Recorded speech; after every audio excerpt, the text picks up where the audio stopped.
প্রতিবার সাবাহাতের দাদুমণি আসলে জিজ্ঞেস করে সাবাহাতকে তুমি কি খাবা।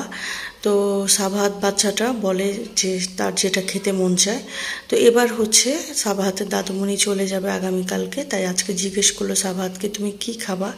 সাবাহাত বলল আমি মাটন তেহারি খাবো কাচ্চি ভাইতে গিয়ে। তো যেই কথা সেই কাজ, সাবাহাত বাচ্চাটাকে নিয়ে আর হচ্ছে সাবাহাতের দাদুমণি আর আমি আসলাম কাচ্চি ভাইতে মাটন তেহারি খেতে।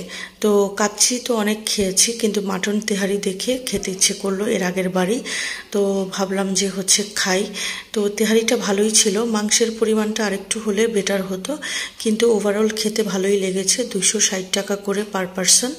তো সাবাহাত বাচ্চাটার জন্য আবার একটা রোস্ট নিয়েছিলাম, 150 টাকা ছিল। খেতে ভালোই লেগেছে।